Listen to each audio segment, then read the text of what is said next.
Breaking news out of South Florida. A deadly partial collapse of an apartment tower there. Shocking video has just come in, though we should warn you, we've not been able to verify the source of this video, but just take a look at it. The footage appears to show the central part of the building falling overnight, followed by another section just moments later. Rescuers say they've pulled 35 people from the building. It's in Surfside, Florida. That's just north of Miami Beach. Witnesses say they heard people screaming. And these aerial images show the scale of the challenge currently facing rescuers. One person has died, and the building manager expects the death toll to rise. Manuel Bojorquez is at the scene for us, where a news briefing just ended. Manny, good morning to you. What more do we know?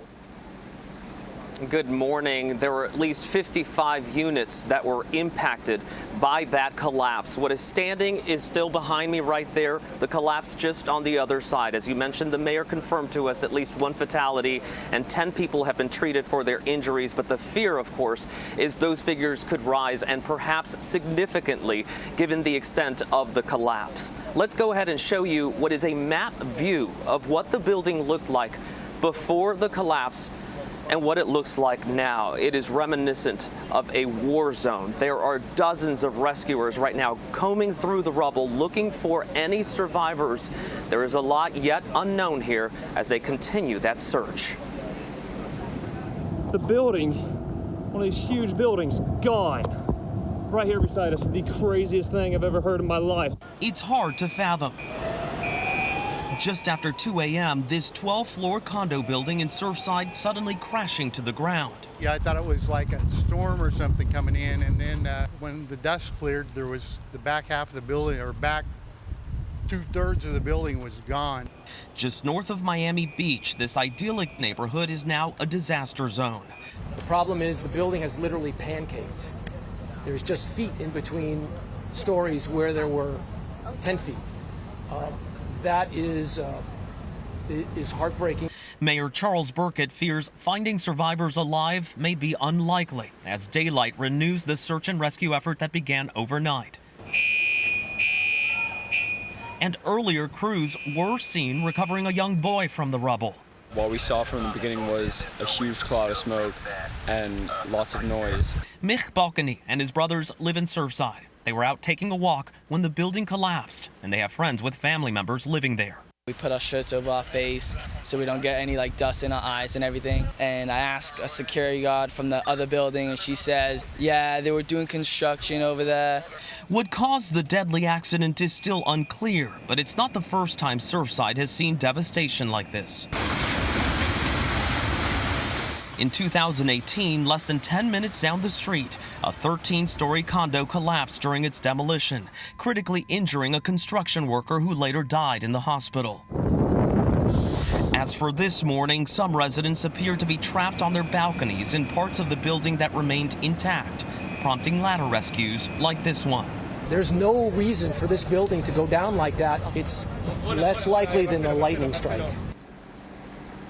And at this point, authorities have not been able to determine how many people may have been inside the section of the building that collapsed. Here's more of our interview with the mayor of Surfside from earlier this morning. What is the latest that you can tell us about what is known, the extent of casualties here? Well, I do know that we transported 2 people to the hospital, according to my chief this morning. One has died at the hospital. We treated 10, and we have about 15 family units up at the community center right now, and we're making arrangements for them to find some housing, temporary housing. Any idea how many people are missing right now? There are over 100 units in that building, and that's what is frightening us very badly right now. I mean, the back of the building, probably a third or more, is just totally pancaked. And they sent the dogs in, and there were just no hits. We had no hits on the dogs, so there were no sounds, and the dogs did not react. So we were waiting for day. That was in the middle of the night, and we're waiting now to go back, and I think they're going to do whatever they can do to try to find anybody that's alive. But the Miami-Dade Fire Department, Miami Beach Fire Department, these guys have been incredible. They were in that building. It was potentially going to collapse, looking for people. in the middle of the night, which was astounding to me. I mean, they risked their lives to do that, and we owe them a great debt of thanks. Unlike South Beach, this is a mix of retirees and families. Some people leave for the summer, but you're convinced that these were families who actually live here full time. Yeah. I would say that a lot of families live there full time. Now, of course, some come down for the season, but that was an active, very filled up building. It's and we're all just scratching our heads, trying to imagine what in the world could have happened.